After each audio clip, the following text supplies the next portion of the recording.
Hello and welcome to episode 199 of Checkpoint Chat.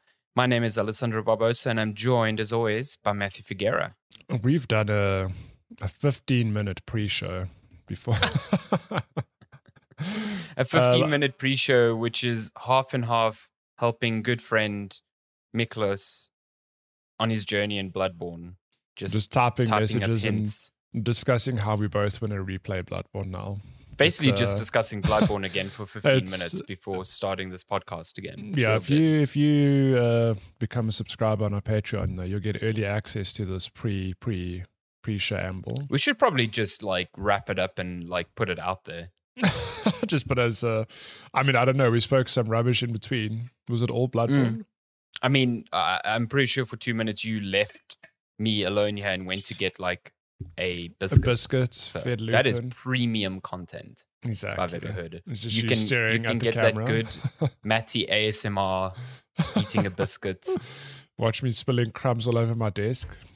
Looking upset with myself. Lupin like eating from your beard. Like lack of beard.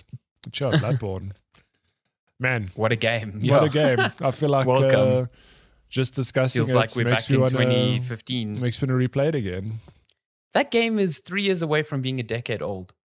That is fucking insane. I hope From do the Naughty Dog thing and remake it just for us. 10-year anniversary. Let's go. Would be happy. Would gladly pay $70 for that remake. But we were saying wouldn't even think about it. So Mick is playing Bloodborne, having finished Elden Ring and loved Elden Ring. And of course, Sandy and I, being the good addicts we are, need to move him on to his next, dopamine hits of pain and enjoyment. So we recommend Bloodborne. But this morning he told us it's the first 3 hours have been a bit rough. And then it dawned on me, I was like, damn, you're playing this after Elden Ring. It's going to look so rough. Super, super, super rough. I replayed Bloodborne after playing Demon's Souls when the PS5 launched. And have you seen Demon's Souls on the PS5? Oh, it's pretty beautiful. AF. Cut back to 30 FPS, bad looking PS4 game. But you know what? After a while, you get used to it. It's just at you adapt. That stark contrast initially was like, oof, this game's ugly. And the thing that's timeless in Bloodborne is its art style. It's just got such a great, distinct look. But like resolution and detail wise, it's a real. It fucking deserves a remake of some sort. Yeah. Even if they don't, this is like I like taking scraps essentially. I will take it just if it has an increased frame rate, like just so it feels a bit better. I wonder, I think so. My understanding, and one of the reasons they haven't done that is because the combat and everything is tuned to that 30 FPS. Some of it, yeah. I think there's that modder, Lance McDonald, he's released like unofficial patches. Had a farm. He's released unofficial patches for PS4s that will run unsigned software that unlock the frame rate to 60 and like turn back certain things so it stays at a 60. And he's managed to get it working, so it's not impossible. No, I know. I don't think it's impossible. But I think from has always had issues performance wise. Like even Elden Ring has performance issues. And they mostly smoothed up by like your like variable refresh rate displays nowadays. So I don't know, man. It's a bummer. It's a real bummer. Maybe it'll come to PC. Who knows? Whether it's been rumored for fucking actual years now. So maybe one day everything else will be beautiful. PC. It would be beautiful to come to PC, but it would be even more beautiful to just come to PS5. Like as or have like that FPS enhanced thing unlocked for PS5, you know what I mean? Yeah. That'd be great. Are you searching for a cat? Lupin is driving me mad. He's just running around scratching the couch. I've got him now. He's like, help me. And then you're like, I'm trying to help you. And then he runs away and he's like, help me again. He's just in a hyper mood. I don't know what the heck. He doesn't like this Bloodborne talk. He's like, okay, I'm going to go sleep on your lap. Yeah, he's just going to nap. He's purring. Cats, man. Have you watched that cat documentary on Netflix yet? I haven't yet, but I know Noel was it Noel or Tracy telling us about it? Probably both. Yeah. Did you end up giving it a look? I haven't watched it yet, but I can't wait. So I do want to see it. understand the feline that is this cat. As far as I know, there's still no like scientific explanation for why cats purr. I don't know. I think, or like what causes. I don't know. There's something to do with purring that's still a mystery, as far as I understand, unless it's like very outdated information. So, who's your source? My kittens. They don't know. Why do you purr? Don't take this as a sign of love. Excuse me. We don't understand why we're doing it either. It's a sign of dominance, if you're being honest. I think my favorite nuggets, so I haven't watched it yet, but I think it was Noel saying at the office this week that think of dogs, how we've really domesticated them. Like from wild wolves to little toy dogs you can put in your purse, if that's the sort of dog you want, Whereas cats have just been the same dickheads for thousands of years. Like straight up, nothing's changed. They've basically in the same form, and yeah. So I always thought that cats were domesticated before dogs, but apparently it's the other way around. Because like when you think about it, ancient Egyptians had domesticated cats, like they're on their hieroglyphics and everything like that. But I watched also on Netflix, it was one of those episodes of Explained, and they were like, dogs are the oldest known domesticated animals for humans. So I was also surprised to hear that the reason dogs look so different from wolves, like why does a pug not look like a fierce apex predator in the wild? It's like over generations, their dopamine levels in their bodies actually changed as they've been domesticated. And then when you breed other dogs with higher dopamine levels, as opposed to actual wolves, it starts actually affecting their physical features, which is why they look very different to wolves. Oh. Well, very interesting. Go. Explained here on Checkpoint Chat. Yeah, I'm giving you the cliff notes so you don't have to watch Netflix. So video viewers can just cancel your favorite shows. So video viewers can see him in the background. He's so hyper. I don't know what. Yeah, look at him. He's going absolutely mental on the couch. What's he doing? He's like smushing his face on the pillow. Okay, now he's looking at you with eyes of daggers. He's just hyper. It's just lots of energy to burn, apparently.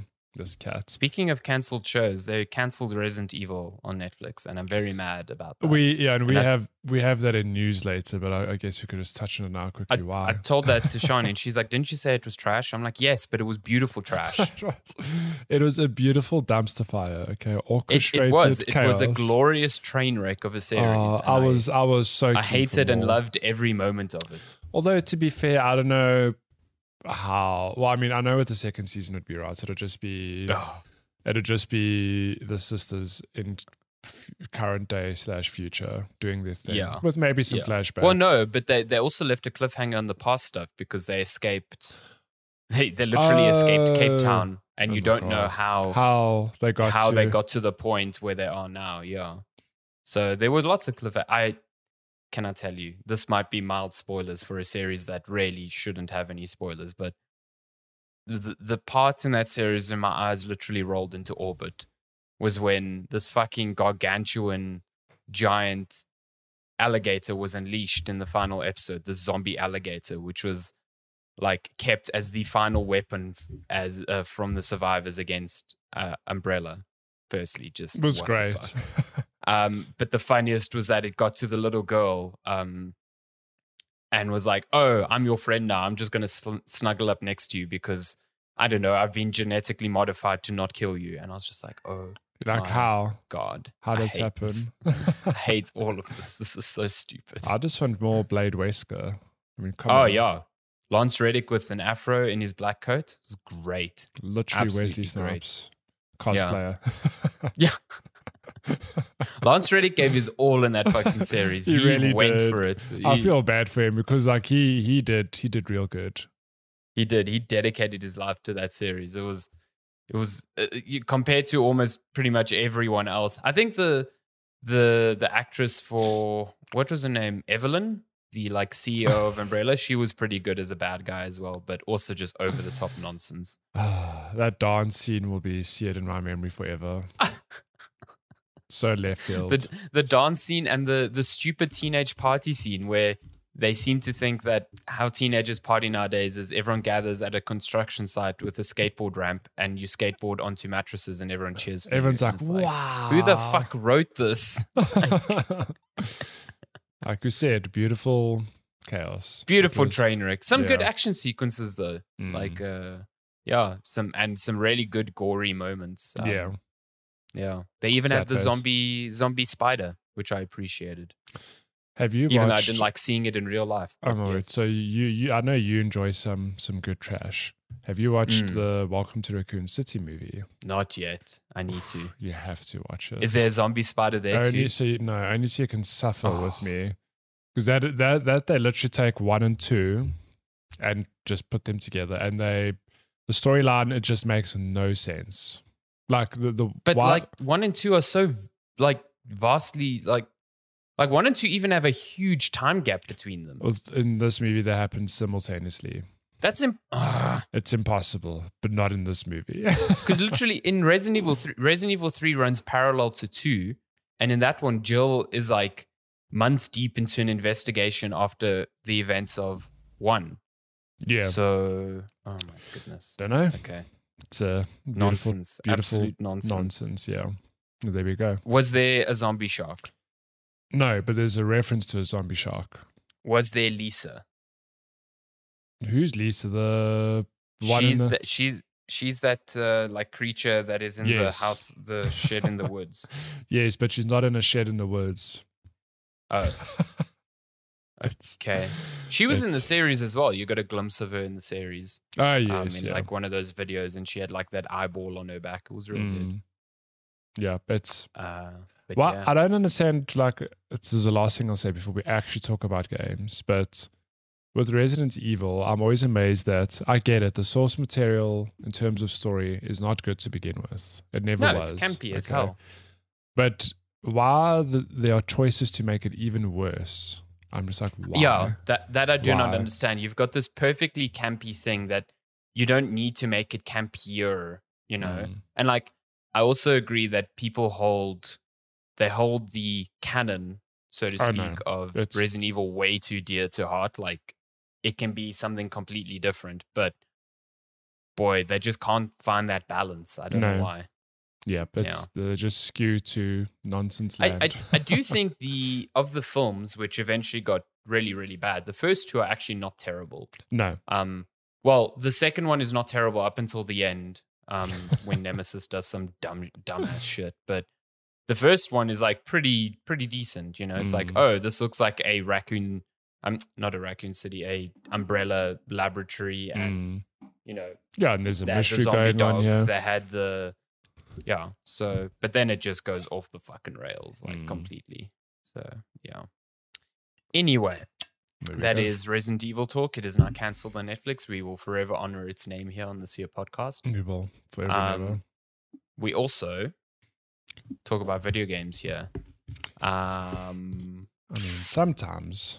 I haven't been playing much this week, aside from Elden Ring, but you finished off...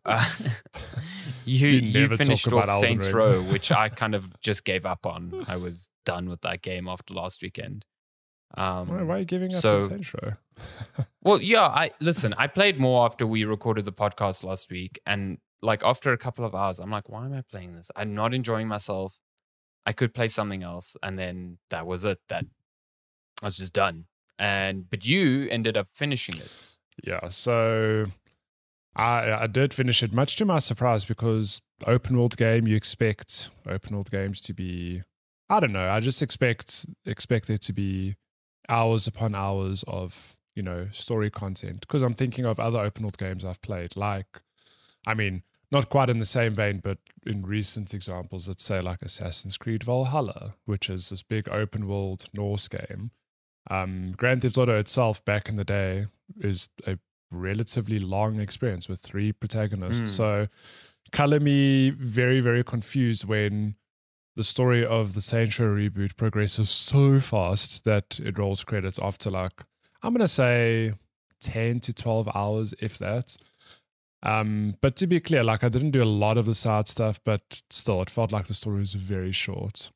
And yeah, after having finished the game, I can confirm that Saints Row is a very bad game, objectively. Like, the open world is very bare, not nice to look at. It's so buggy. The number of times I had to reboot my game or load in and out because the camera was locked or I'd clipped through something. Yeah, I've heard of some wild as fuck bugs in this game. So many bugs. I acknowledge all of that. The story, not that great. Like, I like the characters, but the story itself, breakneck pace. To those credits. So let me say, just before you carry on, the story has an interesting premise from the beginning. Yes. Like, so if you don't know, the game starts with you're a player creator character, obviously, but you live in an apartment with 3 other people. Mm-hmm. And what I didn't realize at first, but quickly becomes apparent, is everyone is associated with a different gang. With a gang, yeah. Yeah. So, like, what's the girl's name? Neela? I think Nina. it is. Or Nina. Yeah. Nina's with the Los Panteros. Yeah. The other guy who never wears a shirt is with the Idols. The Millennials, yes. Yeah, you are with the paramilitary company. Yeah, you with the corporation. Then Eli's just not with anyone. He's just Eli's just a smart dude who doesn't want to get involved. Yeah, and I thought that was pretty cool because you kind of have like this roommate code where you each like warn each other of impending attacks on each other's like ground. Although it always seems skewed to favor you as the player character, like everyone else seemed to be getting screwed by this agreement more than anything else. But I thought that was like a really cool premise. And then like 2 hours in, obviously that devolves into you creating your own gang. So but does that never really like come up again or? No, so the setup is like, I really thought the setup was quite cool. It's like, oh, this is a soft reboot of Saints Row, and this is actually how... You know, it's a take on the gang, the Saints. They all were part of gangs, thought, we're tired of this, we're going to do our own thing. You know, we're going to be our own bosses. And that's a really cool setup. And the game essentially is you launching your gang and almost like, I suppose, like any IRL gang running it like a business, like where you're going to get money to pay all the people who are part of your gang. What are you doing with all that money? What are you doing with all your power? It goes through, it's such a breakneck pace where... Quite literally, so you know there's the 3 major gangs. It feels like by the end of the game, you tick each of them off in like a mission. It's not like there's a build-up of, oh, okay, well, we want to take out the Los Panteros, whatever, and we're going to plan how to get rid of them. It's like in the space of a mission, oh, their boss is not the boss anymore, and you're done with them. And then the next mission's like, oh, cool, now we got to get rid of the millennials. What are they called? The Daft Punk band, the gang. Oh, the Idols. The Idols. We got to get rid of the Idols, and then in the space of a mission, you off them. It's like, oh, it's just breakneck pace throughout. Yeah. So objectively, I'm not wrong in saying that the game is bad. Like, there's a lot wrong with it, but subjectively, like, I'm a big fan of Saints Row, and I still got big enjoyment out of this game. Like, flaws and all, I acknowledge there's a lot of problems with this game. But then there are some little gems in the rough where if you're watching the video footage, I was telling you before we started recording about this, there's basically like a LARP set of missions where you and your crew are role-playing, like actually role-playing with all these other role-playing gangs and doing things to like take them out and become the king of this role-playing game.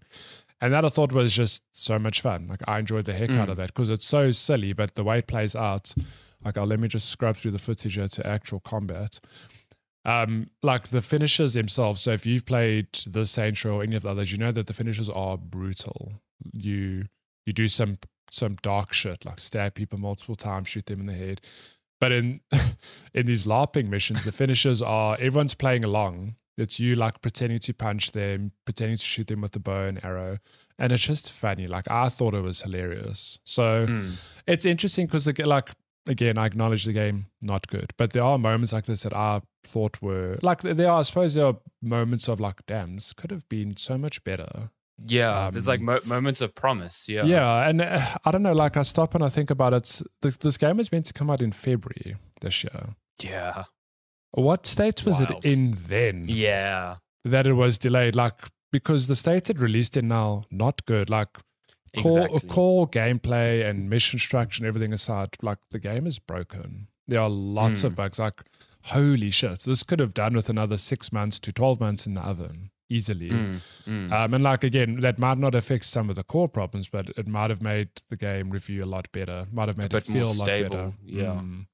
Because it doesn't run that well, particularly well in any of the modes. I mean, just listening to other or reading other reviews and listening to other podcasts, the range of bugs that I've seen, like, just obscene, like to the point where they're game breaking. Like, you cannot control your character, you cannot shoot anymore. Like, it's a huge problem. So, I mean, the fact that you didn't encounter anything game breaking, I guess, is good, but it is a bit annoying when you're paying, full price for it. And these things will get ironed out. But like, there's a degree at which, So if you say game breaking as in like, I never lost my save file, like I never had that. But I had many times I had to restart my game to fix whatever bug was happening. Like, there were times when my controller just didn't do anything. Like, I could run around, but button prompts just weren't working. Couldn't climb into a car, couldn't do this, couldn't do that. That's the one restart. I've heard of, like, quite frequent. I had ones where it's like, oh, okay, and when I say reboot, like, you could literally go into the main menu of the game, load back in. I had one where I couldn't push the options button. It just refused to bring the menu up.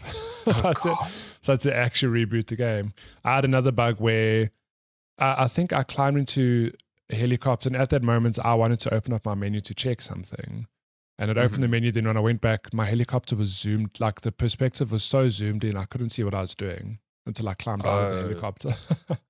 It just I did have a few in the beginning, which I wasn't sure if they were bugs or if it was part of the game, but like, in a lot of those early set pieces, my weapon kept being switched back to a different weapon that I was not using. Oh, that's so I'd be using like the pistol, and then every now and then it would be like, oh, you're back to the shotgun, which has no ammo. And I'm like, what just happened? I never had that.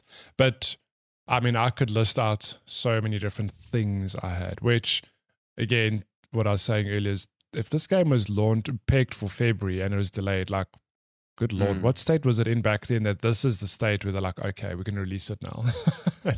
It's ready. Or maybe it was a case of, we've delayed it already, we can't do it again, let's just get it out of here. It's just, I mean, it's probably that. It's like, we can't delay this part past like the next fiscal year or something like that, So, but it's sad because, like, there are moments where I think it makes me think of the older Saints Row games where those were great. Like, I get it, Saints Row 4 maybe didn't vibe with as many people because it was, too zany, too much superhero focused. But Saints Row 3 and 4 were like peak to me. I loved 3. Yeah, like you knew that they were not Grand Theft Auto, that they existed to like almost parody Grand Theft Auto and just be a separate entity, and they were great. Like, they were crazy, the shooting was great, the missions were varied and fun. And then, like, you reboot it and you somehow miss carrying that because, for starters, like, you're not going to get over the fact that the game is just buggy as hell. I mean, and again, like, even if the game had no bugs, like, the core game itself still is problematic, but still, it feels like it's just so much wasted potential. I mean, I know you said you had fun with it, but it's like, it's also very difficult to ignore that, like, the mission design and the world design just feel very old. That's exactly it. This game is like a 2022 game made like in a time capsule from 10 years ago, it feels like. Yeah. Because I mean, this might have been possible 10 years ago when, like, I mean, I don't know when Saints Row 3 and 4 came out, but it was a long time ago. Yeah. But it doesn't feel any evolved since then, to be honest. Like, the open world design. It's actually weird because it doesn't feel like it's evolved. It feels like it's worse than Saints Row 3 and 4. Like, it's taken a step back, which I can't fathom. Like, how do you do that? Yeah, so... And that just sucks in a year where... or even a gen where we've had just exceptional open worlds, you know what I mean? It's that thing of, like, when The Witcher 3 came out, that was like, oh... Like, this is what an open world game can be. When Breath of the Wild came out, oh, this is what an open world game can be. It's like, you're not to say that you should emulate those two, but you're not learning lessons from those two of like, oh, like what made these games so good that, made people look on them so fondly. Or even just looking at like, I mean, GTA 5 came out in 2013. Oh yeah. And like, I'm not the biggest fan of Rockstar's open world design, but like since then they had Red Dead Redemption 2 and whatever. And yes, Volition doesn't even have a sniff of the budget that those two games have, but like it, it has zero design sensibilities from them. Like it just seems like the most basic thing, like go here, shoot things, drive back, go here, shoot things, and the side missions are just like boring. Yeah, so one thing I didn't touch on last week is, I touched on it briefly, was business ventures. So like I said earlier, part of the story is you expanding your criminal empire, which includes you launching businesses to, embezzle money or do criminal related things. And like, it's a nice touch. It adds this other side to the game where you have your side hustles which generate you passive income, and what's tied to those side hustles are actual missions or activities.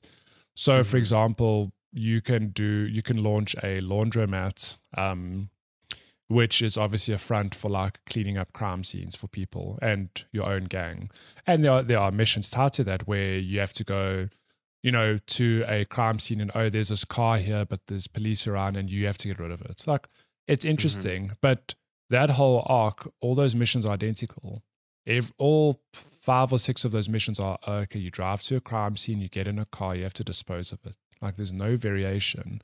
And then what they did, the one thing that always pisses me off in any game, not just Saints Row, is they locked main progression behind side quests. So it's like, oh god, it's like, okay, you can only do this main story. No, so thankfully it only happens once, where you can only do the main mission if it's like you have to have launched 6 business ventures and finished 2 of their arcs, for example. It's like, why? Like, it's progression for the sake, or it's content for the sake of content. And it really frustrates me when devs do this. I mean, and a lot of people do it. Like, we were talking about Spider-Man a week or 2 ago, where it's not as explicit, but 9 out of 10 times when you're done with the mission, it's like, I guess I should do some side activities. Yeah, I guess I should patrol a little bit. Yeah, and it's like, you don't need to do that. Like, yeah, exactly. Have the side content by all means, but let players engage with it on their terms. Like, exactly. Because if it's good enough, they're going to engage with it. Yeah. Again, to touch on The Witcher 3, like, I don't think I'm alone in saying I did a lot of that side content. Not all of it, because there's a lot, but I did a lot of the side content just because it is really good. So yeah, that's just my rant on that specifically. Don't do that, devs, please. Yeah, it's quite annoying, especially when the content is just not fun. It's like, God, now I need to like technically like grind this out just so I can continue with the stuff I want to do. So thankfully, Saints Row only did it once. They could have 100% done it more of like, okay, now you need to do more business ventures. They did it once, so cool. But yeah, it's sad. Again, Saints Row, like, I have such a soft spot for this franchise because it feels like it's the little game that could try be GTA and have its own unique spin and style. But then to put something like this out in 2022, like, I don't know what happens to this franchise and the studio, because even Agents of Mayhem before this was not good. So it's just, I think this is like the lowest reviewed Saints Row in the series. I think this reviewed lower than Agents of Mayhem, which that's wild. Yeah, it's crazy. I'm not sure what Volition does, because like after Agents of Mayhem, they were working on this for quite some time. But then again, Embracer seems to have so much fucking money. Maybe they just don't give a shit. Maybe this, I mean, to be honest, maybe this is a ploy. Like, there's not much coming out in August. This is the only time Saints Row was going to shine this year. Yeah. In the state that it's in, the sort of quality bar that it has. Don't know. Like, but I guess we'll see after the first week of sales whether it's even charted at all, because that will give you an idea.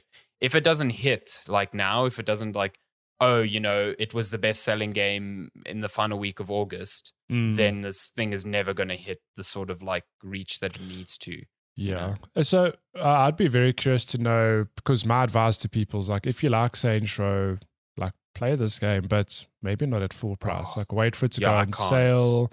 But I'd be curious to know, would this ever end up on a Game Pass? Like, what is Microsoft's policy on adding games? Like, I have to believe that there is a thing of, is it an actual good game? Is it a decent game? Like, do they put bad games on Game Pass? Like, I can't tell you objectively scrubbed through the entire library and got like, oof, I can't believe they added this. This is not a good game. Exactly. Because like, if this were to come to a Game Pass, I mean, it would give it a second wind maybe. And if you're going to play it for quote unquote free, by all means, like give it a few hours, see if you vibe with it or not. But I know it's current state. That I agree with. Yeah, like see if it's actually like your sort of, because I don't think anyone's going to walk away from this and be like, this is a great game. It's like, is this my sort of, like brain bubblegum comfort food sort of game, or is this just so bad that I can't even get to that point? Like, but yeah, I agree with you. I can't in good conscience tell anyone to go buy this game. Like even at whatever price it is now, I just do not think it's worth that, I mean, even me saying the fact that me, big Saints Row fan, is like, I loved it for the reasons of I just have a soft spot for the franchise, but I can't recommend this. Yeah. Sorry to say. I'm 100% with you. I just can't. Yeah. Bummer. It is a bummer because like when we got code for it, I was actually quite stoked because I was like, I really enjoyed Saints 3. I haven't really been paying much attention to this one, so maybe it's going to be a big surprise. But it was actually more surprising how much I quickly bounced off of it. I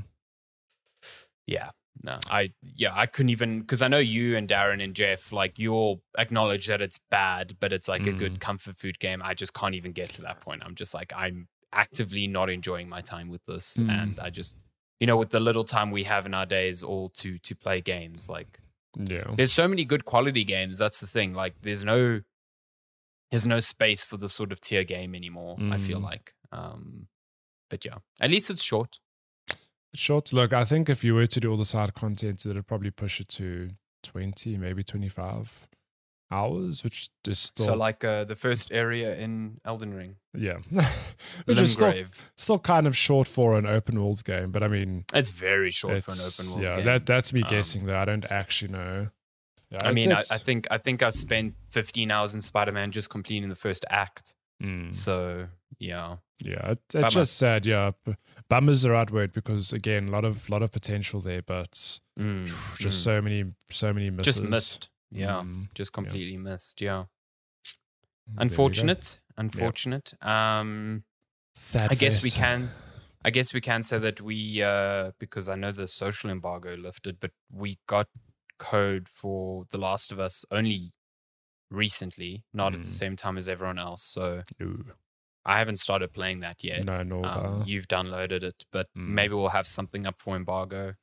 Yeah, but that's why I haven't. Well, that's why both of us haven't been playing something like we can't talk about or whatever. But I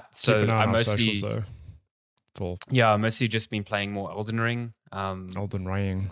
I did boot up Fortnite this week and purchased Vegeta skins, and then I haven't played Fortnite yet as Vegeta. But I spent a cool 200 and something rand on Vegeta and some fucking mount or something. I don't know. Come join me and Lenska. Vegeta's cool. Join Marco. We played last night till midnight.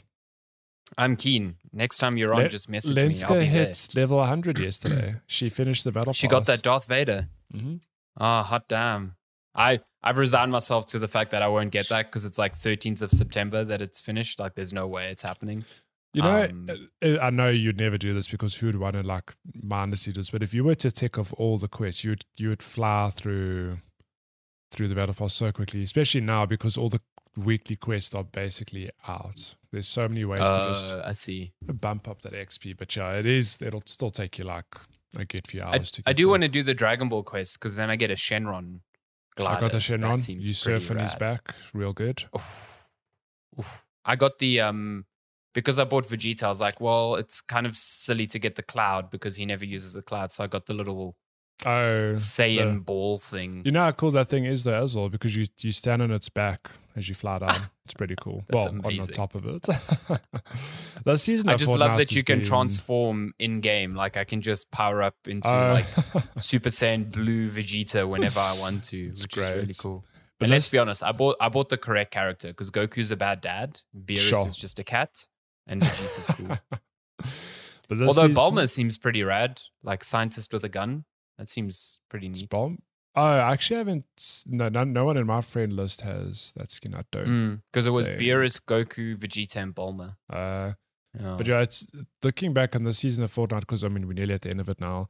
It's crazy that it's like quotes and quotes. It's Star Wars scene, but like the only thing in the battle pass really is Darth Vader, and there's that many events in the game where Darth Vader lands with some stormtroopers. Cool, but then and you can get a lightsaber. Yeah, they've had that. They had their own mini summer event. They had an Indiana Jones moment. Oh, right. Yeah, they've now got Dragon Ball Z. They had John Cena. They added Destiny content this week. Yes, that's in to one celebrate season. Destiny coming to Epic Game Store. Yeah, hectic, eh? It's crazy. I mean, the fact Fortnite's so cool. You can have a lightsaber and a Kamehameha like on one character, which is real fucking dumb. I had Darth Vader power up last night with the emotes. It's cool. Nice. Have you killed someone with a Kamehameha yet? I have. It's a good time. Oh, high risk, high reward. Yeah, it's funny because it takes like 2 or 3 seconds to charge up and actually shoot. And when you're doing that, you're literally in the air, a still target. You're just a target, yeah. But then it's like a beam of energy that almost insta-kills people, isn't it? So if you get it right, it's like, it's very satisfying. But it is a high risk, high reward, because the moment I hear it, I look to the sky and, shoot immediately, because sometimes running is just not an option. I hope the season ends with like Goku just spirit bombing the whole island, and then or Frieza arriving and just like spirit bombing the whole island. Yeah, well, that'd be great. There's like 2.5 weeks left. Yeah, and I've only just dipped my toes in for this season. I've missed like actual years of Fortnite, but even I'm like, well, what are they going to do next? Because they keep doing good shit. Now you're in it. Now you can be part of the event for when they reset the server. I'm ready. It's always offline for like a day or two while they do that. Yeah. It's pretty cool. I didn't even realize you could watch Dragon Ball Z episodes in the game. Mm-hmm. Like, that's pretty dope. That's pretty cool. Dragon Ball Super episodes, which are a very good series. Super, very good. Mark Zuckerberg and Facebook are putting billions into the metaverse when Fortnite is the metaverse. People are watching Dragon Ball Z in Fortnite. How much more metaverse can you get? I don't know. Tell me. Who knows? So yeah, I did that. I played more Elden Ring. I think I'm making very good headway in that game. I've now finished Lindell, which is the capital city. And you did the sewers? Well, some of the mostly. sewers? I haven't beaten the boss at the bottom of the sewers because fuck that guy. You got to go back. So now I'm busy deciding whether I'm going to explore volcano or snowy mountains. So that's real cool. I continue to be flabbergasted at the size and scope of this game. Just immense, like absolutely. It's quite funny though, because I look back at Limgrave and I can tell where I was far more diligent with like running around. So like Limgrave is obviously the starting area if you're unfamiliar, and I can see there the number of sites of grace, the quote unquote campfires that I've rested at. There are so many there. Yeah. And then as I move upwards to like Lernia, and there's just fewer and fewer. And I can't tell if that's because there are just generally fewer, or if I just haven't looked around as much. And because of that, I've found fewer of them. That game's got so much hidden. Like, I think any person who sets out to find everything from the get-go is going to drive themselves crazy. There's too much. So but at the same time, I think it detracts from the game as well, because there's a lot of repeated enemy content. Like, I've already encountered a few bosses that have been rinsed and repeated, and I'm like, I think if I was seeking out everything in a single run, this would actually frustrate me quite a bit. You know? Yeah. But other than that, I'm having a fucking great time. So you had Volcano Manor and you've been to the capital in the east. Have you been into the valley between the two for interest's sake? There's a castle that's north. So I'm heading there. Okay. So I see it on the map. It's like a very green and red like looking thing on the map. It almost looks like a Mario like castle thing. Have you rescued Princess Peach yet? Not yet. Not in Elden Ring. But there's a target for the Volcano Manor quest that's in that valley. That's in that valley. Okay. Oh, yeah, I know. That's where I'm heading now. So yeah, it's in between the valley, but then north of that there's a castle. Yes, yeah. Yes, So okay. it's in between the valley, and if you carry on down that valley, then there's the castle. So I was on my way there, and then I got sidetracked in a mine, and then I died in a mine. So I'm there now at the moment, yeah. Because I can't resist, even though I know the mines and the caverns are very like low tier content in terms of the higher echelons of what Elden Ring has to offer. I still do them if I find them. You know, I'm not actively looking for them anymore now. But if I find them, I'll do them. You might find a different boss at the bottom. You never know. Exactly. I did like the portion in the sewers in Lindell. There's actually like, if you manage to get down to the bottom where the very big sniper lobsters are, really hate those things.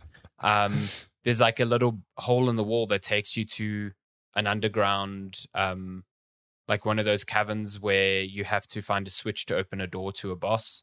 And that's like inaccessible unless you find that hole in the sewers, because you can't see it from the surface. So I thought that was pretty neat. But I do really hate these sniper lobsters. I really fucking hate those things. Dicks. So. Actual dicks. Have you watched... Still haven't found Dung Eater. I run around that area so many times trying to find him without a guide, and I'm just like, I must be blind. Just look up a guide. It's you're probably missing one pathway that'll take you there's some like stupid like avenue that I need to just turn my head to 30 degrees to the left to see, and then I'll see it. Like, I'm just like, I'm so sick of running around in these pipes that are just a maze, and I can't do it anymore. Actual garbage. And the enemies there are actual garbage. Like running into those ogres that just follow you everywhere. Have you fallen into any holes with revenants? Oh yeah. Yeah. And I'm always tempted. I'm like, no, I could get just all the stuff here, but those things spawn and they just kill you immediately because they can't get staggered and they just attack like nobody's business. I hate those things so much. Must be the worst enemy in the game by far. I've killed maybe one or two of them, and there's a few bad enemies in that game. The Revenants, the Crucible Knights, the Crucible Knights in Lindell, even just the regular Knights in Lindell that shoot electricity. I fucking hate those guys, because I don't like those. The Tree Sentinels also suck. I don't mind those too much. Those are the stone gargoyles suck. Oh, gargoyles are up there as well. Yeah, I do like the little balls of. They look like white balls of dough that blow the trumpets. They're pretty cute to kill. They remind me of the Pillsbury man on the muffin boxes, and just killing tons of Pillsbury men. Our calls it that the moment you walk into Lindell, so obviously it's framed so well that you like walk through like a hole in the in like a building. You see the city, and you see the tree, and you hear the trumpets. You hear the music, and you hear the trumpets, and you walk around the corner. It's like, oh, there's actual enemies here, like playing along. and it sounds it's like epic, but also terrible at the same time. They're just like. And then they like turn to you and they play the trumpet and a little bubble comes out and it's like going to hurt you. Yeah. But the way they walk is so funny. They just kind of fucking roll around. I love them. They're so funny. And when you die to them, you feel really stupid because you're like, how did I die to this little sentient ball of dough? Like, wait till you get to the Halleck tree. It's not a spoiler. I'm sure you've heard of the Halleck tree, but wait till you get to that area. It's a good time. I know I'm making my way to Millennia, so slowly but surely. Super fun. Slowly but surely, getting to very well considered. I'm sure what many consider the hardest boss in a From game. I Curious to see how she stacks up to Glock Knight Ishin. She's difficult for other reasons, which we'll know when you actually fight her. No spoilerinos here. At least against Ishin, I could like parry his blows, I assume. So I should play Sekiro again. Fuck. Me too.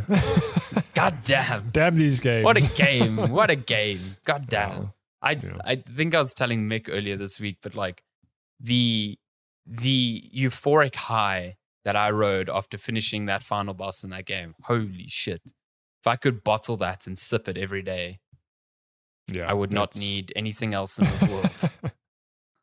Good Lord, that's a description. But that's your that's Elden Ring update. That's my Elden Ring update. Should we move on to games releases? Games out. Big, well, I wouldn't say big, but good week for games, I think. And just I love. I can down hear this your mouse long- just like. Wee. Oh, sorry. Down this long ass list. You need to put it on that free scroll mode. You know, like this. Hold on. Yeah, exactly. Yeah, that's your mouse in sports mode. It is. So that's my mouse with the FPS boost on. Yeah. NVIDIA Reflex turned on. Sure. Okay, so we're looking at the end of August, from today, August 27th, up until I think it's September 1st. Good Lord. No, September 2nd. Can you believe it? Oh my God. Bunch of stuff coming out. We've got Destroy All Humans 2 Reprobed. Nice. The reviews were dropped for that yesterday. It seems actual garbage. So Nice. Formula One Manager 2022. Hell yeah, I'm in. This is like a very sim heavy Formula One Manager game. Teenage Mutant Ninja Turtles: The Cowabunga Collection. I think this is a collection of classic NES and SNES games, if I'm not mistaken. Which will hit, I think, pretty well given how good Shredder's Revenge was. I'm sure people I'm actually kind of wanting more, keen to play this. Yeah, I'd people give wanting it a go. more should dive in. Yeah. How do I say this? Tinykin? Tinykin, yeah. Tinykin, coming to all consoles and PC August 30th. Mm-hmm. Orcs, ORX, coming to PC August 30th. Nice. Jeez. Real month for 3-letter big or capital names. Zor, Pilgrimage of the Slorfs. Nice. That sounds AI generated. I'm just going to say it. August 30th. Beyond the Wire, coming to PC August 31st. Nice. Dusk Diver 2. Also sounds AI generated. August 31st. Scathe. Yes. Coming to PC August 31st. Then we've got JoJo's Bizarre Adventure All-Star Battle R. That's a fighting game based on the anime, coming to all consoles and PC September 1st. Gerda, A Flame in Winter, PC and Switch September 1st. What? Mythbusters the game? No, I'm Googling this. No. Does this mean you have to bust some myths? Mythbusters the game. Mythbusters. Crazy Experiment Simulator. Okay. Now, is this like did you ever play The Incredible Machine as a kid? Was it Tim's Incredible?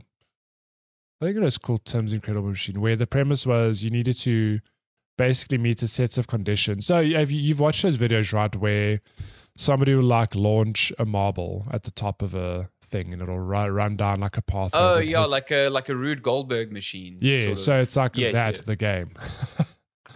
All of it's like that. Mythbusters, the game. Crazy experiments. That sounds fun, actually. I'd play a game like that. But okay, this is me assuming, though. Run crazy experiments and manage the production of episodes. Yeah, okay. Not so sure about this. I'll be dead honest. Anyway, moving on. Onsen Master, PC, Xbox, and Switch, September 1st. Chenso Club, PC, PS4, Xbox One, Switch, September 1st. And then the big release for the week and the final game for the week, The Last of Us Part 1, coming to PlayStation 5, September 2nd. Reviews for that drop on Wednesday, August 31st. I'm pretty sure. Yeah, I'm pretty sure there's going to be a lot of discourse around, should this be $70? Should this, not be blah, blah, blah? And I think those are, as much as people want to say you don't have to buy the game at launch, which is absolutely true, I do think there is a discussion to be had about what Sony itself is doing with regards to how it's pricing its games and how it's pricing its hardware. Let's get into news. Hey, what a segue. Wow. Because this kind of all melds together in a way. So we're looking at lots of news this week, but arguably the biggest is the PlayStation 5 is getting a price hike in a large number of regions. So this was announced at a suspiciously very late time for American news cycle. And so it kind of was left to fester for half a day before it was really picked up. But basically Sony is raising the price of the PlayStation 5 in key markets. According to Windows Central here, some price hikes run as high as 20% or more in some regions. I think one of the worst affected regions is Europe, where it is literally going up by 50 euros. So the disc version goes from 500 euros to 550, which is phenomenal. And the regions affected are Europe, so that is a collection of countries. Yeah. The United Kingdom, Japan, China, Australia, Mexico, and Canada. The US is omitted apparently because of the strong performing dollar, which of course that is the case because when the world is in a recession and everyone depends on the dollar, of course the dollar is going to be just performing pretty well. So yeah. So listen, the world is in some economic hurt right now. If you've been paying attention to any sort of news, the UK is experiencing astronomical price increases on things like electricity, people paying close to 500% more month on month for just electricity, which you need, that is a basic need. So I think a small increase to a PlayStation is not really on the top of people's minds when it comes to, can I afford to eat or afford heating in the winter, type of thing. But this just seems, Sony's struggled with keeping the PlayStation 5 in stock globally. And there's this real attitude, I feel, that no matter what price they will sell at, they will sell. And that's what scalpers have been doing. Yeah. And I do agree that probably Sony, being a much smaller company than, say, Microsoft, probably feels the need to do this to, keep up with their margins because they sell the consoles at a profit. But at the same time, passing these costs onto the consumer is something that is counter to all of their competition.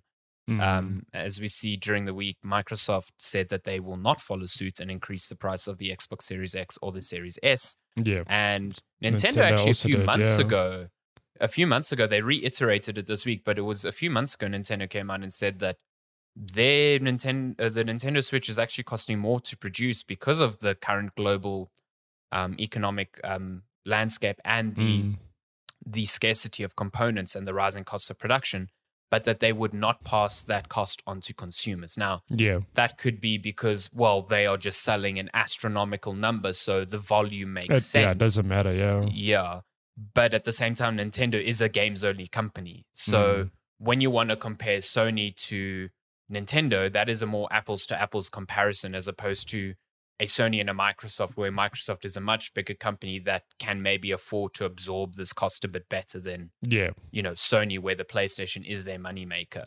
But for Nintendo to be like, no, we're not doing this, or to be very explicit and say, we aren't pushing this onto the consumer, makes Sony look like they are, yes, suffering from a profit perspective, but also acknowledging that they can get away with this, which seems a bit shitty. And I guess that's where a lot of the anger is coming from consumers being like, why are you the only people doing this? Why are we being forced to pay the price for this? And that kind of sucks. So I would say that if you are able to get a PlayStation 5 now and you've been looking to do so, do it. There haven't been confirmed price increases for South Africa yet, but I would assume, pretty sure it's going to happen though. Yeah, I'm almost certain it's going to happen, given that all of Europe has gone up. It's going to happen. And if it's 50 euros, that's going to be, I could see anything between a grand and a half increase locally. Yeah, I think from 11 that puts things in a precarious position, because now you've suddenly got an Xbox Series X at 12 grand, potentially a PS5 at 13 and a half. And you've got the fact that Games Pass is just a much, much better deal than, PlayStation Plus in every regard. So, it's always been this idea of, okay, well, you're either choosing between PlayStation Plus or, Sony's undisputedly much better exclusives in many regards. But now you've also got to factor in a potential 1.5 to 2 grand, fee on top of that. That's and then you look at something like the Series S, which is 7 grand, half the price of a PlayStation 5 potentially, with Game Pass. Yeah, it's best entry level. Microsoft is in a good position now. I will just say that. Like the Series S is, I don't think Microsoft would have predicted the Series S would have been in this position, but boy, I'm sure they are glad they went that route. Yeah, because it is the thing that is selling for them now. It's just weird that I think every time this comes up in news, like any talk of Sony and Xbox, it feels that Sony's done something stupid and Xbox just looks even better.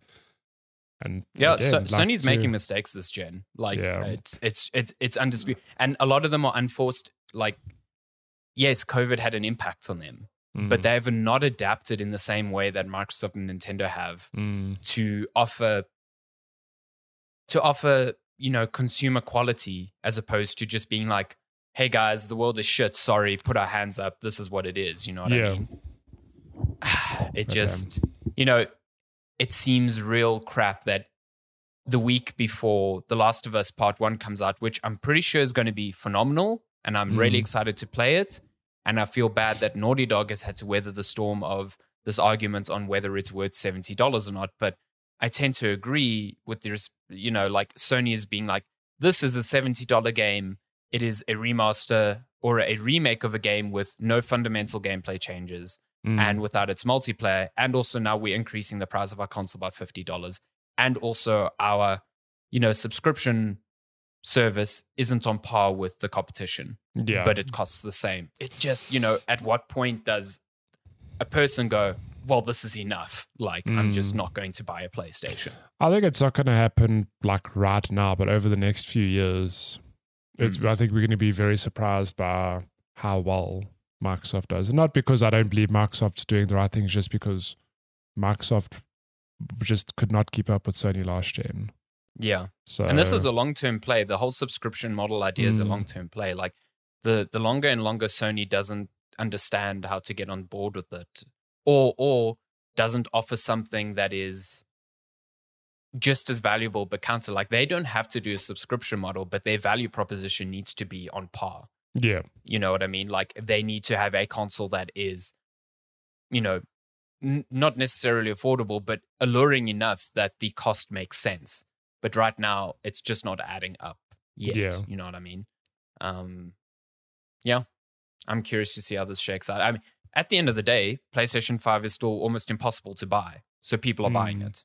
So clearly people still want it. And in a way, that's probably why Sony thinks they can get away with this. But for how long, we'll see. Curious. In other wild news this week, for a hot day, it was reported that Amazon it was rumored that Amazon were going to buy EA. Turns out that's not the case. I mean, well, at least for now, it's not the case for now. Yeah. So I don't know where this rumor actually came from, but it just this was a wild story. So it was a Swedish website called Good Luck Have Fun, GLHF, who is syndicated by USA Today, which is spearheaded by Kirk McKinnon. He's a pretty big games writer. He's been editor at a couple of websites and done very, very good things there. He was at VG 24/7, then he was at The Gamer, now he's at USA Today. Basically, they put out a report saying that they've had sources that say that a bid is going to be made by Amazon for Electronic Arts, and that it would be announced on Friday.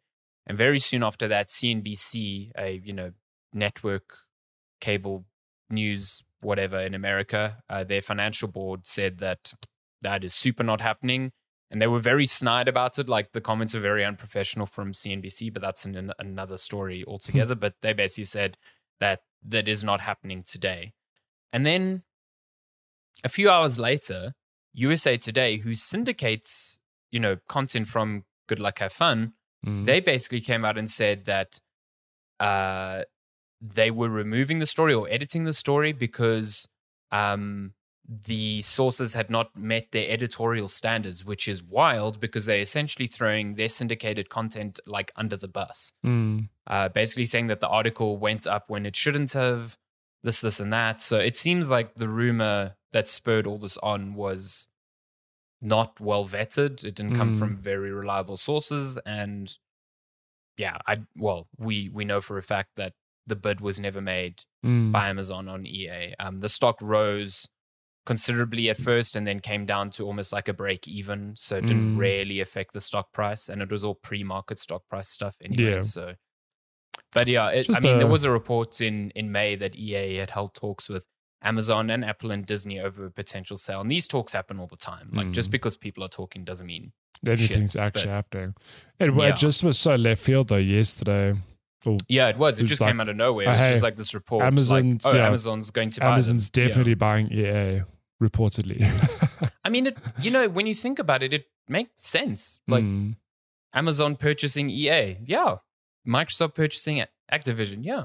I mean, Amazon has Luna. They've got the streaming service. So if they purchase an EA, suddenly they've got this library of games that they can just chuck on there. Like, it makes sense. Like, I mean, out of the three, if you think Amazon, Apple, and Disney, Amazon would be the one that makes the most sense. It would fit the best, yeah. Yeah. So it's not impossible that it still happens. So yeah, maybe not happening this week or this weekend, whatever, but in the near future. Like, although maybe, I did see another analyst that said that there's a precedent set by Amazon that if rumors of a deal make it out while actual negotiations of a deal are happening, Amazon will just kill the deal. They'll be like, we're not doing this anymore. Really? And it's actually happened before. So what? Weird. What were they acquiring that it was killed? I think it was some like medicinal pharmaceutical company.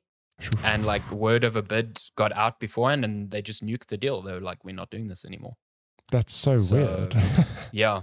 Wild. Sheesh. Very, very weird. Yeah. Wow. But also like it seems a bit suspect that the announcement was that Amazon would be making a bid. Normally you only hear these things when the two companies have agreed. Actually agree on something, yeah. We've accepted this bid, So like because companies can make bids on other public companies whenever the hell they want. Whether it's accepted or not is an entirely different story. So weird rumor, but there we go. Yeah. Well, I still think EA is going to be sold to someone. To someone. I also think so. Yeah. In other big news this week, we usually headline with this, but because the Sony stuff is so wild and the Amazon stuff, Gamescom happened this week. Good old gaming show in Cologne in Germany, and I miss it so much. I miss being there. Yeah, it was actually quite nice to see that. Feels like this is the first proper in-person gaming event that's happened since COVID. So it's quite something to see everyone tweeting from the event like, oh, hey, like we're in person, here we are, come play these games on the floor. Like, that's cool. I miss that. It was really cool. Yeah, it was right to see, and it made me real FOMO because we went in 2015, which is crazy, 7 years ago. So should we fly through what was shown at Opening Night Live? Yeah, absolutely. I don't think Opening Night Live, which was hosted by Jeff Keighley, was like exceptional. There was one or two things I thought were really good, but for the most part, I thought it was a pretty thing. Yeah. Which again, hey, COVID, we're still seeing the effects of that, and we're just off, like 2 months from E3. So yeah. So let's run through. Atlas Fallen looked pretty cool. This is a new game from the creators of The Surge, but it's not going to be a Souls-like. It's more a action RPG thing. So I'm thinking more like a God of War, like a more fast-paced thing. Looks cool. Lots of melee combat that you can take on alone or in co-op. We got an update on the Callisto Protocol with actual gameplay. Yeah, so, there was an extended sequence of you sliding down the world's longest water slide. What did you think of that gameplay showcase? I did not like this gameplay. I thought this gameplay was boring. Even so, before, I don't have the footage, unfortunately, but yeah, so the second half of the gameplay was, like you said, it was almost like a thing of this character sliding down the world's longest water pipe, trying to avoid hazards. Cool. The first half of that showed gameplay of, like very dark lit environment. Cool. But there was a lot of stuff I saw which turned me off the game. Where this is like, the spiritual successor to Dead Space, if you could call it that. And where Dead Space thrived, where any horror game thrives on making you feel powerless, like giving you just enough to, make it through whatever predicament's facing you. But the fact that you can like telekinesis enemies to you and throw them into a meat grinder to quickly dispose of them, you lost me. Like 100%. Why that gameplay, that meat grinder was there the whole time. Why even bother shooting them? Like maybe there's a cooldown or something, but I thought, no, you've lost me. Like maybe this is just one room, but yeah. I felt the exact same. And it's actually kind of interesting that you, without us speaking about it, you pinned on the exact thing that also got me. And it was in like the first 30 seconds of that gameplay. I was like, oh, he just picked up a whole enemy and tossed him across the room. I'm like, that doesn't feel survival horror. So again, like, that feels like I'm powerful. And that's not what I'm looking for in a survival horror. Again, maybe this is like, that could have been the game's opening 5 minutes, whatever. And maybe it's a thing of, you know, we just have this vertical slice of gameplay. So it's easy to judge. But I saw that, I was like, if the game gives me... It felt far more actiony than the trailer we got at E3. Exactly. Put it that way. Where that felt way more like survival horror. Like, and Dead Space has the telekinesis thing too. Like, you can pull off limbs off enemies and then chuck them at other enemies. But it was never like, oh, I can just throw this guy around the room like I'm some fucking Jedi. Like, you know. And even when I was using telekinesis in Dead Space, it was always like, there are so many enemies. I'm basically using this as a last resort if I don't have ammo. You don't or have something anything like else. that, you know. So we'll see. I'm still keen to see how the game I'm is. very It's out keen in for December, it still, but so not too far. Yeah, that demo didn't do much for me. No. Unfortunately. Goat Simulator Goat 3, Simulator. the sequel that skipped Goat Simulator 2. I don't know. It looks silly. I think if you enjoyed the first one, you'll probably enjoy this. It's just more goat nonsense. High on Life. Man, this fucking demo sucked. Like, not even gonna mince words. Like, I've seen so many people who attended Gamescom and played it saying that what they played was far more impressive than this demo. But holy shit, this demo sucked. Like, I like Rick and Morty. I do not mind Justin Roiland's like humor, but the dialogue in this demo was so cringy and so. So the whole idea is that your weapons are constantly talking. Yeah. They like talk at you, they taunt enemies, whatever. But man, you were just on this like small platform, the demo, shooting this person that kept jumping around, and your gun was just giving them shit for like taking damage, and then just swearing all the time. Like, I was like, is this meant to be funny? Like, it looked so shit. What a bad showing for that game. Yeah, I can't say that I'm keen on that. It's on Game Pass though. So what? Hogwarts Legacy? There was like trailer? a short trailer. I still have very little, like, I'm not really caring about this game. Like, look, I hope this game is better than I expected it to be. Skyrim, but yeah, exactly. I'm just like, you know what? I've never been, you know, I read the Harry Potters. I was never like a super fan of the Harry Potters, and so I'm like, you know, even ignoring the whole nonsense that's gone on with J.K. Rowling. Like, there's nothing there that's tickling me about this game. So, well, we'll see. Sonic Frontiers. This is interesting because, like, I'm still lukewarm in this game because I don't know. It's but one thing I still will don't know say, what this game is. At least we saw different environments in the game. Yes, like, and it looked a bit more vibrant. A bit more vibrant because what we'd seen thus far, it was very like these lush green hills, but like that's all it was. So it turns out that there are other environments, which again, this game's out on November 8th. We don't have to wait too long to see if it's any good or not. The fact that Sega keeps having to come in sound and be like, we are not delaying this is really strange. Like, they're like, hilarious. No, we will not delay this. How dare you ask for a delay? Like come on. Yeah. New Tales from the Borderlands, which is sequel the to Tales sequel of the to Borderlands. Tales from the Borderlands. I liked the first game, but I need to get around to it. I've kind of fallen off Borderlands. Like, I love Borderlands 2. I love the pre-sequel. Love Tales from the Borderlands.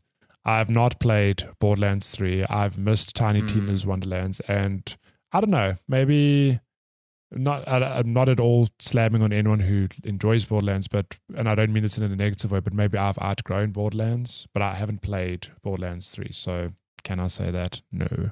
But I just haven't had the urge to play it. I'll get to it one day. So yeah, that's coming out October 21st, also right around the corner. Phantom Hellcat, I did not see this. So this was like very brief. Yeah, very brief. This actually looked kind of cool. It looked like a third-person action game, but then it switched to like a 2D perspective for platforming. Yeah, I mean, it was literally like a 30-second trailer. It looked neat. Like, that's about it. Yeah. The Lords of the Fallen, which is the sequel to Lords of the Fallen. Yeah, very confusing. That's hilarious. It had the most fucking inspired music choice I missed this trailer. It was just wild. What a trailer this was. I never liked Lords of the Fallen. I played it a bit. Out of all the Souls clones, it's like one of the ones that felt probably the worst to me. So nice. Yeah. Return to Monkey Island. It's coming out. Releasing soon. Oh my God, September 19th. That is on Switch and PC. Like 3 weeks away, just about. Which is apparently International Talk Like a Pirate Day, which is real fun. Oh, perfect. I love this art style. I know this has been the like divisive portion of this game. Like a lot of people being like, this doesn't look like traditional Monkey Island. I think it looks lovely. And I found out the other day that the lead artist was an artist or one of the lead artists on Tearaway on PlayStation Vita, cool. Which makes a lot of sense now because that game looked awesome too. Yeah. So, yeah. Under the Waves. I missed this completely. Quantic Dream game? Sets underwater and focuses on a grieving diver as he ventures further into the sea. Coming 2023. Missed this. I must have been doing some work or something. Must have napped. But wait, so Detroit Become Human studio Quantic Dream revealed this. Developed at Parallel Studio. So is Quantic Dream publishing this? No idea. Okay, that's confusing. No clue. Okay. Game of the show. Oh my God, Easy. this is game of the show. This is the game of the show. I'm actually gonna pull up a trailer. So what's interesting is that Lies of P had been announced well before this, about a year ago. But I feel like this is its inflection point. This is when people are like, oh, this is the game. Like, this is the game that they are making, you know. But I think it's because we also finally got like, I mean, look, I don't know if there was gameplay or proper trailers before, but it feels like this trailer was just so good. It like set the tone, created just enough intrigue, showed just enough gameplay for me to go like, oh damn, this is, So my knee-jerk reaction was like, this really looks like the child of Bloodborne in terms of setting and gameplay, and also like with the hint of Dishonored. There's something about the steampunk that just makes me think of Dishonored. Yeah, definitely. But like, so at first I was like, the vibe gives me a Bloodborne vibe because it's very English Victorian era sort of thing. But yeah, you're right. Like a very steampunky, Dishonored type of vibe. But the gameplay actually reminds me of Sekiro. Yeah. Super fast paced and super like ability driven. And okay, maybe it's because you got a prosthetic arm that is all your abilities are on there. So it gives you that same vibe. But like the speed and the parrying and very Sekiro vibes to me. And I'm fucking keen for this game, let me tell you. And the game, it just looks good as well. Like visually, it's... Yeah. There was a 6-minute gameplay trailer that came out like later on. I still need to watch it. I haven't watched it. That looked phenomenal as well. Like, it sounds a bit strange, but all of the sort of Souls-like Souls-like clones we've had in the past, many of the ones that you just don't nail the sort of feel. A lot of them have come from European studios, which is maybe just indicative of how games are made there. A lot of the studios, we talk about Eurojank a lot of the time. There's a distinct feeling of those types of games. Whereas you've got From Software and Team Ninja, who make Neo, who definitely have a very different style and feel to their games. Yeah. And the developer here, I think it's Nexion or Neo, I can't remember. They're from South Korea. Yeah. And this is like their first big game. They've done like some support work on an MMO, and I don't know. I just have way more faith in this quote unquote Souls clone than most others I've seen in a very long time. Yeah, it just looks phenomenal. Yeah, it looks good. It just looks, and I love the idea of like you're playing as Pinocchio, the whole like dark setting of it all. It could be really cool, this game. It's coming out in 2023. It's going to be on Game Pass as well. What a treat. Oops. Yeah. Then we got Dune Awakening, which looked really cool, and then it was announced as an MMO, so I immediately turned my brain off. It's fine. It's Dune. It's come from Funcom, who have done a bunch of MMO stuff, so I'm pretty sure it'll be fine. It's coming to consoles and PC. Nice. So yeah. New hardware. PlayStation controller, but basically PlayStation's version of the Xbox Elite controller, this is called the DualSense Edge. Not a bad name. Pretty cool. it's got all the sort of features that you'd expect from an Elite controller. You can change the length of the trigger pulls. You've got your paddle buttons at the back. You've got onboard memory profiles. You can switch between them on the fly. You can edit them on the controller itself. I think the biggest thing here, which is kind of cool, is completely replaceable thumbstick modules. So you can like pull out the thumbstick module and replace it with a completely new one, which for me is only interesting because it means I can reliably replace sticks with drift, even if that means I have to buy what is likely going to be a premium controller and then pay for the little stick modules on the side. But hey, I can do that, you know. And, you know, to be fair, the Xbox Elite controller, great controller, but I've heard from many people that this $200 controller like literally falls apart in a year, and that sucks. God. That sucks. So if the DualSense Edge is any better than that, then maybe this will be like a primary controller for PC play as well. So that'd be neat. Yeah. I really wish they would I don't know what the complexities are for this, but I really wish they would get around the haptic feedback and the tactile triggers working wirelessly on PC with the DualSense, because like you have to have it plugged in for it to work, and that's not a huge like problem, but it would be nice if they figured out how to get it working wirelessly. Well, we'll see. Another Gotham look Knights. at Gotham Knights. Yawn. I hope it's good. Don't know if it will be. Not there. That trailer wasn't terrible, but yeah, I don't know. This is going the death loop route where it's like I've seen too much of this game. Like, just stop. Lord, yeah. Just stop releasing trailers.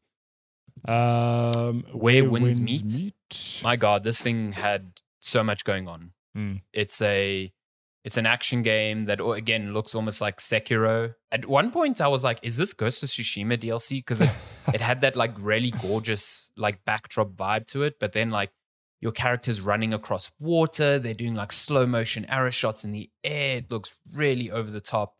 So yeah, it's apparently set in China rather than Japan. Yeah, looks cool.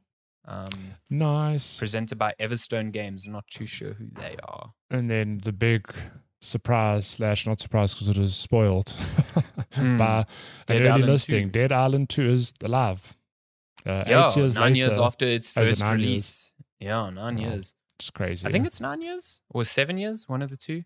Listen, the trailer was pretty cool. I thought the trailer was neat. It was like this guy who just seemed like completely so bored of the whole zombie apocalypse, and he had to like go to the store to get supplies and just seemed like totally ambivalent to what was happening around. Well, that was a pretty neat trailer. If it's one thing Dead Island gets right, it's their trailers. The gameplay also looked fine. Like it looked entirely what I expected it to look like. But if it manages to nail a good balance of like just pulpy fun in a fun open world, it could be interesting. Yeah. The studio behind it doesn't have a great track record. They were the ones who released that Homeland Revolution game most recently, and that game kind of was not great. So we'll see, because this is obviously not Techland, who made the first Dead Island, who went on to make Dying Light. So yeah, we'll see. It's out on February 3rd, 2023. I could 100% see this game being delayed. This feels like a Saints Row thing where it's like, oh, this game got shown off really late in the year. It's coming soon. It's going to be delayed like well into the year. Yep. So yeah, I would not expect it to come out in Feb, to be entirely honest. So and I guess that's like the main stuff from games. Yeah, that was most of the main. There was a bunch of other stuff there, but I think that was most of the main. Not a huge show, but yeah, still fun. Still fun. Cool. Last little pieces of news, because we have been on news for a good half an hour now. Sony sued for £5 billion for ripping people off on the PlayStation Store. This is never going to go. Accused of anti-competitive strategy. That's industry standard. Who filed this? Ex-managing director.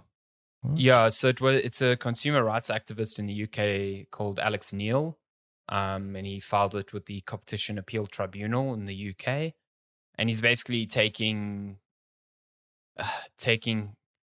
up the whole 30% royalty clause that Sony has, and that, well, Microsoft and Valve have as well, but he's only targeting Sony in the meantime, because like, I guess you choose one target. If you win, then it sets precedent, blah, blah, blah. But basically, Sony is accused here on Eurogamer. Sony is accused of abusing market power by imposing unfair terms and conditions on game developers and publishers, forcing prices up for consumers. The legal action states consumers have been overcharged by as much as £5 billion. Anyone in the UK who purchased content on the store since the 19th of August 2016 is included in the claim and is potentially entitled to compensation, and it is said to be 9 million people. The compensation could be anywhere between £67 to $562, excluding interest. So yeah, interesting. Listen, Sony faced similar litigation in the US earlier this year, and it was thrown out by a judge. I don't think this will go through because I don't think, I'm not a lawyer, but I'm not sure how you can claim anti-competition on, a royalty fee that is first industry standard, as much as we maybe don't like that it's that high. But it's also on a PlayStation store that you do not have to release on. Yeah. So I don't know. I mean, we could talk about this for hours, speaking from different angles and different circumstances. But like, okay, if Sony's royalties are too high and every other industry player, Steam and Xbox, is too high, what's going to happen? They'll lower the royalties and then the price of games will go up regardless. So I don't know. Like, I don't agree, given that Epic charges what, like 12%, something stupidly low. But like you said, like if you're a developer, you don't have to release your stuff on Sony. You don't have to release it on Xbox.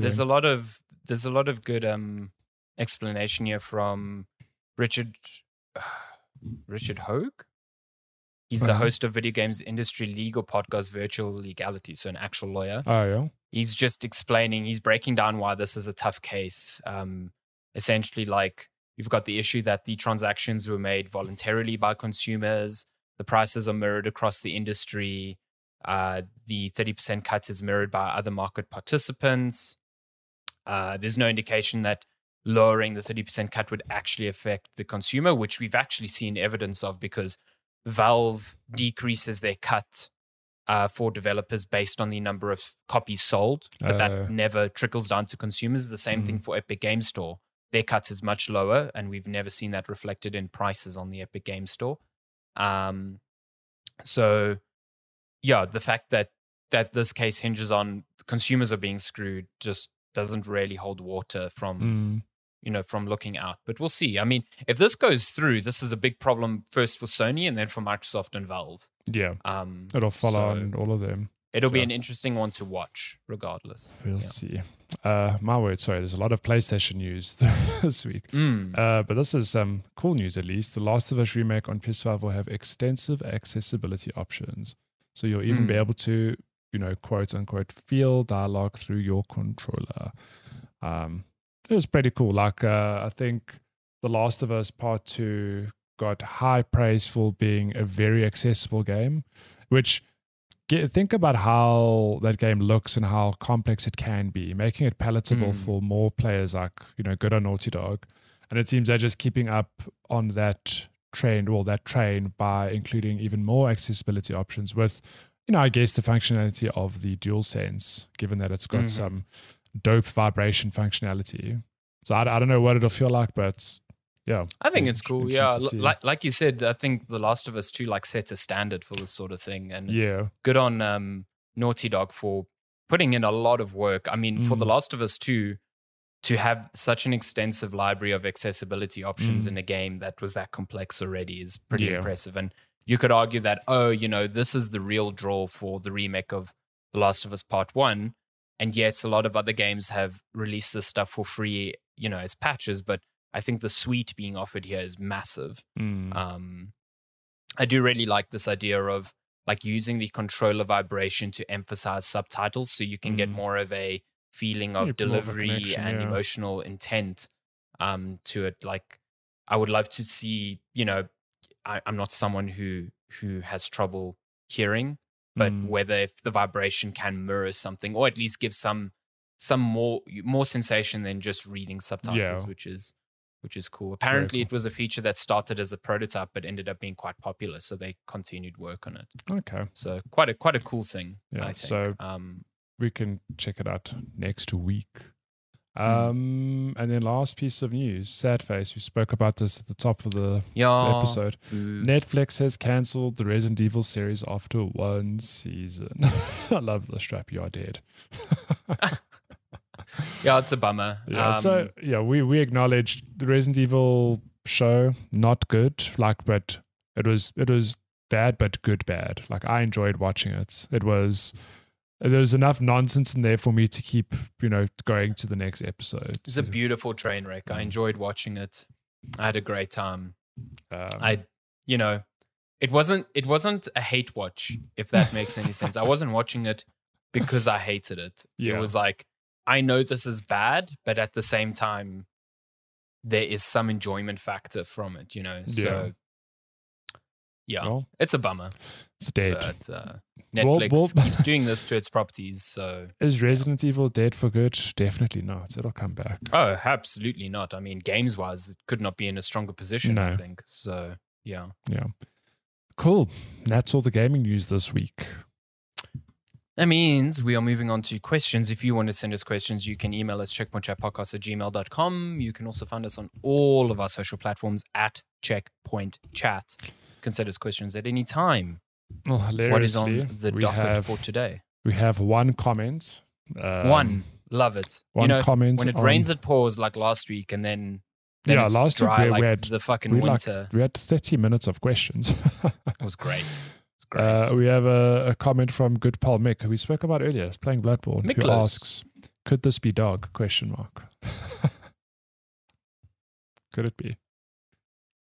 Why looking like Praise this? dog.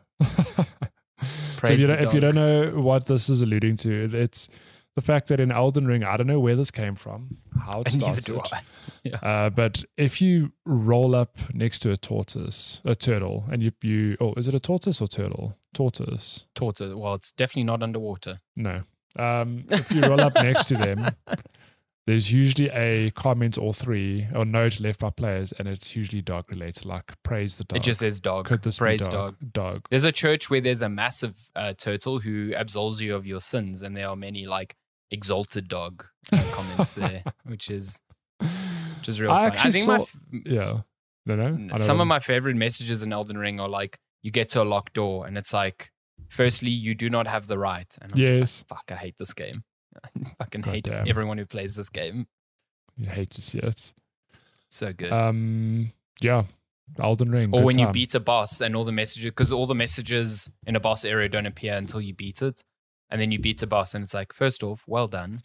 And I love those. It's like, oh, thank you. Well, I think I've shared this before, but my favorite note was at the bottom of one of those hero dungeons where, you've got those murder chariots. Where there's a whole long stretch of lava, and I just knew, I'm like, there has to be something down there. Like, I'll do it. I'll take it for the team. Like, you can't run in the lava. You can walk. So I walked and walked and walked and healed and healed and healed. And I got to the bottom, turned a corner, and there was a ledge there.